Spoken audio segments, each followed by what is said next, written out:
ternyata nggak bisa ya, di sini tuh mahal biayanya.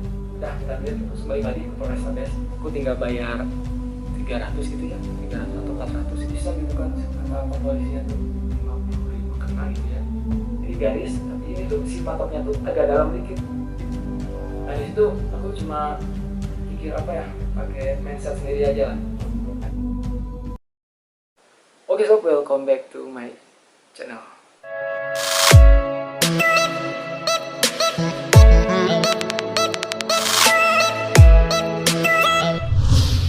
Oke, kali ini aku bakal share pengalaman aku buat SIM C gitu kan, di Bandung, di Polrestabes Bandung mungkin ya. Nah sekarang ini SIM C nya tuh beda dari tahun sebelum-sebelumnya, karena di tahun sebelum-sebelumnya ini kan apa ya, si informasi identitasnya tuh lebih detail.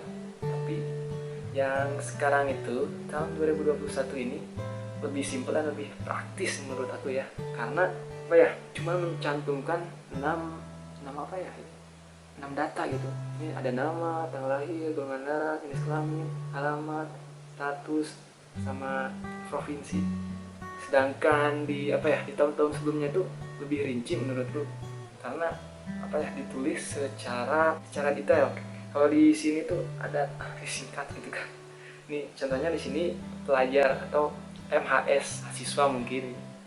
Ini juga apa ya, golongan darah, strip pria. Nah itu, jadi nggak ada baris baru gitu, simple ya, praktis. Belakang juga gini, cuman sekarang ini lebih bagus, lebih berkilau, kelihatan berkilau. Oke, di sini aku bakal jelasin apa pengalaman aku mulai dari tahap 1 hingga selesai, hingga pencetakan SIM-nya gitu kan.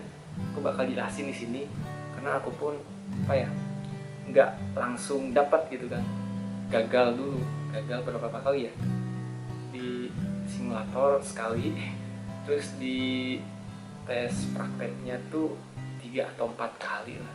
Di sini persiapannya dulu. Persiapan membuat SIM C ini apa ya, kita hanya membutuhkan fotokopi KTP sama cek kesehatan, surat kesehatan ya.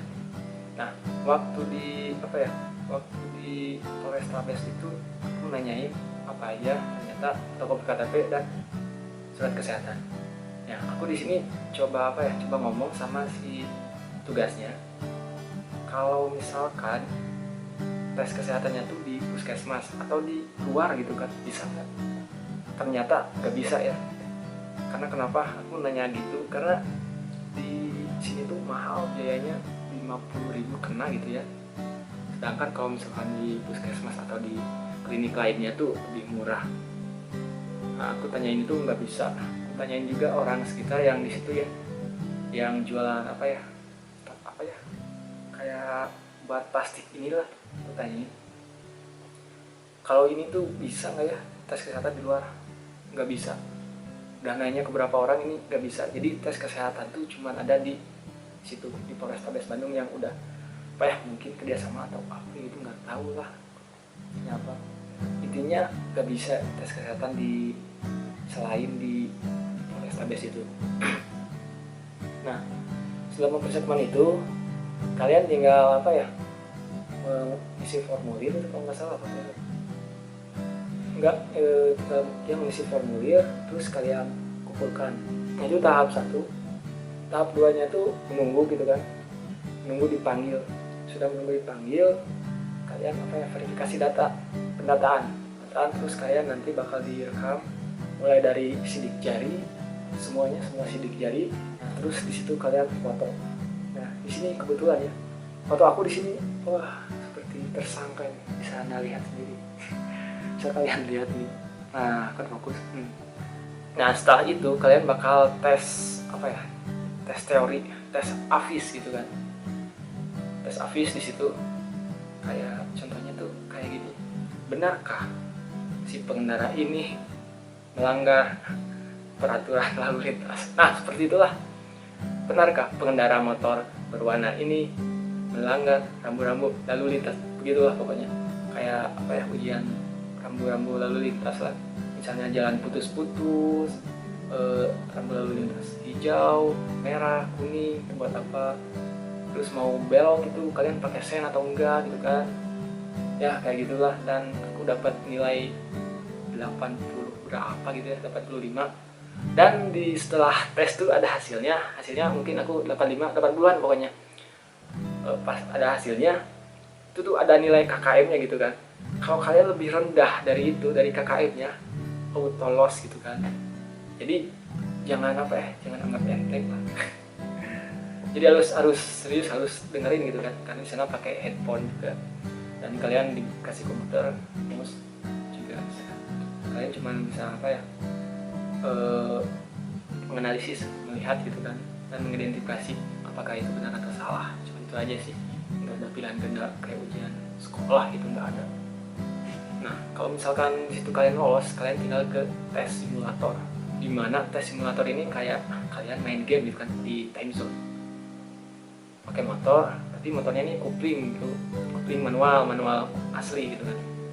Tapi manual asli kopling ini beda dari kenyataannya gitu, di dunia nyata gitu kan. Kalau misalkan di dunia nyata ini kan kalau pakai kopling itu kan gigi satu langsung pelan-pelan gitu kan.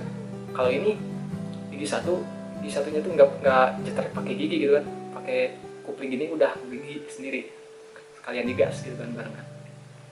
Nah, waktu ganti gigi itu beda gitu kan sama motor kopling yang aslinya. Itu tuh bikin aku nah kok gini gitu kan. Nah, di setiap belokan atau lampu merah aku pegang ini, tekan gitu kan di kopling. Waktu dilepas kok nggak jalan gitu kan. Ini entah koplingnya yang rusak ini di simulatornya atau di sistemnya gitu kan. Nah, ini nggak tahu ini dari mana, soalnya beda gitu kan. Aku coba main-main, ya yang ada ini kalah gitu kan. Nggak kalah sih sama si petugas ini. Ada salah satu petugas yang jagain, ngeliatin, mungkin ngeliat dari nilai ya, karena ya itu ada nilainya, nilai 100 dari 100 gitu kan. Sedangkan aku mungkin dari nilai 100 dari 100 dan KKM-nya tuh berapa ya, 70 mungkin, dan nilaiku 60 langsung. Aku diberhentikan sama si petugas ini, udah gagal katanya. Oke, siap, ngulang minggu depan. Balik lagi sana, udah balik lagi tes simulator. Nah, ketika kalian gagal nih, ingat ya, ketika kalian gagal salah satu tes, kalian nggak akan ngulang di tahap awal, nggak. Kalian tinggal mengulang di tahap dimana kalian gagal gitu kan. Misal kalian di tahap simulator gagal, ya minggu depannya di simulator lagi gitu. Nah, aku di simulator coba bincang-bincang gitu kan, sosialisasi sama teman-teman juga yang mau bikin SIM C gitu kan. Ini kok gini ya, dan orang-orang juga baru pertama kali ngerasain anehnya kopling simulator ini. Banyak yang ngeluh, dan pernah ada satu orang ngelapor gitu, nggak ngelapor sih, kritik enggak sih, pokoknya protes sama si petugas polisi di sana. Nah, Pak, ini kenapa ya beda sama kopling kopling aslinya gitu, di motor aslinya? Apakah ini mempersulit biar nembak atau gimana ya? Nah, di situ mulai gitu kan konflik. Nah, enggak, di sini tuh dijelasin sama si petugasnya. Emang di sini tuh beda sama dari motor nyatanya gitu kan, motor aslinya. Di sini tuh lebih ke game gitu. Aku mikir itu game apa ini gitu kan. Ya, dan orang-orang juga itu di sana banyak riung gitu kan, yang mau bikin SIM C tuh enggak 1 atau 2 orang, itu banyak. Jadi kita tinggal tunggu giliran panggil, kita langsung tes gitu kan. Nah, di situ dijelasin kalau kata si petugas ini, kita ini kata petugas ini bisa ngerancang gimana yang kita mau, tapi si petugas ini udah memberikan kenyamanan yang enak buat kita buat tes nanti gitu. Katanya gitu. Nah, diterima sama si yang protesnya. Udah lah di situ. Langsung tes. Nah, di situ aku langsung dipanggil tuh di situ. Arif Ibrahim. Oke, saya Pak. Oke, langsung maju. Langsung maju ke sana dan tes lagi. Wah, di sini nih aku ngulang kayaknya nggak harus tempel kuping terus gitu kan, karena aneh gitu kan gamenya tuh ini antara antara kegagalan dan kesuksesan gitu kan, harus ngulang lagi. Di sana aku fokus buat gas pelan-pelan, dan apa ya, nggak pegang kupling gitu kan, cukup gigi 2 aja lah cukup gitu kan. Lalu lintas berhenti sebentar, dan untungnya pas lampu merah itu dari arah kejauhan, jadi pas mau belok tuh udah hijau, jadi nggak kepencet gitu kan, jadi tinggal ngeng aja belok-belokan. Dan beloknya juga ini nggak sembarangan ya, nggak kayak Rossi kayak gitu, nggak belok, kira di ini beloknya kayak sepeda ya, kayak Rossi. Nah di sini jalannya juga nggak selalu mulus, karena ada juga jalan yang jelek yang bergelombang, ada jalan yang apa ya, lubang. Ketika kalian kencang dan apa ya, kalian apa ya, kena lubang itu, kalian bakal auto jatuh dan bakal gagal, itu gagal total. Ada juga di situ polisi tidur ya, ada polisi tidur, jadi jangan terlalu cepat lah, santuy aja lah. Yang penting kalian dapat nilai sempurna, dan aku di situ berhasil dapat nilai sempurna, dapat 100 dari 100 tuh, mantap tuh, KKM jauh banget lah. Dan di sini tinggal aku pas tes praktek gitu kan, tes praktek, langsung tes praktek. Ini tes praktek emang benar-benar diuji gitu kan, dimana banyak orang yang lihat, banyak yang antri gitu kan, giliran juga kan, karena di sana cuma ada 3 motor.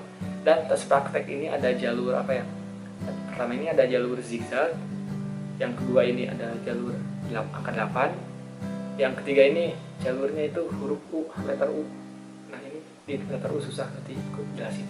Karena ini zigzag ini kalian apa ya, nggak boleh pakai rem, jadi tangan kalian tuh nggak bisa megang rem. Kalau megang rem kalian udah gagal, dan kesempatan itu cuma 3 kali. Kalau 3 kali gagal, minggu depan aduh mantap kan itu.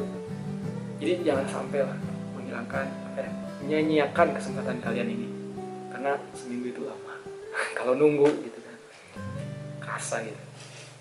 Nah kembali lagi ke tes praktek. Setelah zigzag ini, aturan zigzag, kalian kaki nggak boleh ke bawah ya tentunya. Kalau kalian kaki ke bawah, ulang. Kan kalau masih 3 kesempatan, ada 2 kesempatan lagi gitu kan, habis kesempatan minggu depan. Aturan di zigzag ini nggak boleh ngerem, sama kaki nggak boleh di bawah. Di angka 8 kalian bisa ngerem, tapi nggak boleh ke bawah kakinya. Di letter U kalian nggak boleh ngerem, sama nggak boleh apa ya, kaki menyentuh tanah, itu nggak boleh. Di semua di 3 jalur itu nggak bisa, nggak boleh. Itu kan di kaki kalian untuk aspal nggak boleh. Kalau atau ulang, aku pertama gagal kenapa? Banyak yang liatin, sedangkan aku kalau misalkan ini apa ya, aku tuh emang menyukai hal yang baru gitu kan, tremor gitu kan, deg-degan gitu kan. Lah banyak yang lihat, dan ini tuh tes gitu kan, dimana tesnya tuh menurut aku nih mustahil gitu ya, kayaknya mustahil nih, karena tiap tes ini aku selalu apa ya, nggak tenang gitu, panikan. Ini orangnya panikan. Dan untungnya di tes yang terakhir ini aku bisa lolos gitu kan, ya di tes yang terakhir. Tapi di tes sebelumnya karena aku gagal, aku ditawarin sama tugas di sana, kalau misalkan mau langsung jadi nanti ikut tes praktek di sini, aku tinggal bayar 300 gitu ya, 300 atau 400 ribu gitu. Aku mikir, wah bisa lah gitu kan, karena kalau nembak itu jutaan, dan mikir-mikir bisa bayar. Tapi aku apa ya, nggak bisa gitu, nggak bisa nyerah, harus apa ya, harus terbukti dulu gitu, karena aku udah target gitu kan. Kalau misalnya aku udah gagal lebih dari 20 kali, aku bakal nembak di jalur tes praktek ini. Jadi aku masih 3 kali gagal gitu. Jadi besok minggu depan aku ikut tes lagi, tes praktek. Nah tes praktek ini entah kenapa aku bisa lolos. Aku pikir ini mustahil juga bisa lolos, karena emang jalur zigzagnya itu sulit, karena zigzagnya tuh nggak selega yang kalian pikir gitu kan. Kalian bisa survei langsung ke Polrestabesnya, dan di angka 8-nya pun kalian itu tuh emang kecil gitu kan. Ini garis, tapi ini tuh si patoknya tuh agak dalam dikit, jadi susah gitu kan. Kalau misalkan patoknya kalian mau berada di dalam garis, di pas garis lah, di tengah-tengah garis gitu kan, nggak terlalu dalam, kalian harus pakai NMAX. Wah gila kan. Jadi wah udahlah, bismillah aja. Dan alhamdulillah bisa di letter U. Aku sempat ragu karena emang susah gitu kan di letter U, nggak pakai rem sama nggak boleh nyentuh aspal gitu kan. Sedangkan kecepatan sama keseimbangan itu harus benar-benar matang gitu kan, karena banyak banget yang gagal di situ di letter U. Aku mikir wah udah ini apa sih, udah lolos di 2 jalur, tinggal letter U, bisa nggak ya? Di situ waduh pasrah aja lah, bisa nggak bisa coba aja. Aku coba langsung itu di letter U itu pertama kali aku bisa lolos di jalur 1/2. Karena sebelum-sebelumnya itu suka gagal di jalur 2 angka 8. Setelah di letter U pelan-pelan sih, di situ kalian nggak bisa tarik ya, karena tikungan kayak turun baik lagi sih, kayak ini tuh kalian, nah ini kalian, sedangkan ini beratkan tiang atau apalah, jadi putar balik itulah karena letter U. Nah di situ aku cuma pikir pakai mindset sendiri aja lah, mindset sendiri di sana. Kalau misalkan aku lebih nyerong si setirnya lebih ke kanan dan si roda belakangnya lebih ke kiri, nggak akan nyentuh itu pasti. Nah itu pikiranku, aku coba langsung, alhamdulillah lolos di situ. Nah aku di situ bengong, itu udah lolos tuh. Kalau orang kan yang udah lolos tuh banyak yang wah teriak atau bersyukur atau apa, dan aku di situ bengong gitu kan, lolos gitu kan. Itu sesuatu yang mustahil bagi aku, tapi aku bisa gitu kan. Ya syukur itu, alhamdulillah gitu kan. Jadi ya kalian harus terus mencoba karena di dunia ini nggak ada gitu yang mustahil. Meskipun ada, kalian harus halau itu. Dan itu benar-benar jijat gitu kan. Usaha yang nggak mengkhianati hasil lah itulah. Kalian usaha terus ulang dan berhasil, doa juga. Beres tugas ini nanya, kamu ngulang ya? Enggak apa lolos. Nggak ada saksi gitu kan. Saksinya tuh itu diam aja tuh. Saya lolos pak, ini bapak ini lihat, kata saya. Oh iya, ini anak ini lolos. Nah itu baru anakku gitu kan. Langsung saya diberi tanda tangan, diberi cap, langsung disuruh ke loket gitu kan, ke pembayaran percetakan. Di sana tinggal nunggu.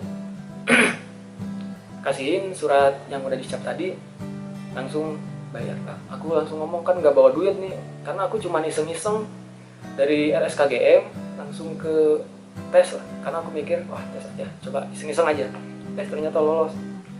Jadi nggak bawa duit, jadi ngomong ke si pak polisinya, pak saya kalau besok bayarnya bisa nggak ya sekarang, atau ininya diambilnya besok sekalian bayar gitu kan. Oh nggak bisa, jadi nggak bisa gitu kan, kata pak polisinya tuh. Wah aku ini bisa. Langsung aku ini minta buat pak polisinya tuh. Bingung dulu kan, sempet bingung, karena kalau misalkan aku nggak bayar, aku langsung tes dari awal lagi gitu, dari tahap 1. Aku di situ anjir, tes dari tahap 1 anjir, ngapain dari tadi, berarti nggak lolos ini. Pak polisinya nih untungnya baik gitu kan, meminjamkan uangnya dulu kan, cuma bayar 100.000 gitu kan. Nah pak polisinya tuh bilang, ini pakai uang bapak aja dulu, cuman nanti kalau udah dicetak SIM-nya bapak tahan dulu. Oke bapak tahan dulu, oke siap, nggak apa-apa. Jadi aku balik ngambil duit dulu gitu kan, nggak besok ngambil duit, sekarang setelah pencetakan ambil kartunya, kasihin ke si bapak. Aku sekarang ambil duit ke rumah, 100.000 minta ke mama, tapi mah lolos. Oh masa, oh iya tuh lolos. Lolos gitu loh, udah minta duit, langsung balik lagi ke Polrestabes, membayar si pak polisinya gitu. Udah senang gitu kelihatannya, anjir udah keren ya sih. Waktu ngeluarin duit, anjir duitnya nggak ada, hilang di jalan, gila, aduh gablek, kayaknya ngapung anjir di jalan. saking senengnya gitu kan, agak kenceng gitu kan bawa motornya gitu kan, karena nyimpan duitnya tuh di saku jaket, jadi mungkin terbang. Nah di situ wah galau tingkat tinggi itu di situ, anjir duit hilang, mana duit emak lagi kan, jadi ini gimana, mana sih kalau kalau nggak dibayarin bakal ngulang dari tahap awal, ya gimana. Di situ nelponin temen nggak pada aktif kayaknya gitu lagi. Ya udahlah, di situ aku memutuskan buat ngomong ke orang tua kalau duitnya itu hilang. Balik lagi ke Polrestabes, minta duit lagi, langsung balik lagi ke sana, langsung bayar, kasih tak jadi. Nah jadi di sini tuh aku bayar 200.000 gitu. Yang pertama ini duitnya hilang, yang satu ini bayarin gitu kan. Sebenarnya itu bayarnya cuma 100.000, cuman aku jadi 200.000 karena yang 100.000-nya hilang. Jadi yang 100.000-nya bayar gitu. Jadi 200.000. Aduh, ada seneng dan nggak senengnya ketika uang itu hilang. Ya mungkin itulah pengalaman aku ya buat SIM C di Bandung. Kalau kalian punya pertanyaan, kalian tinggal tanya aja di komentar atau di Instagram boleh ya, DM aja. Ya mungkin segitulah pengalaman dari aku. Terima kasih atas kunjungannya dan sampai jumpa.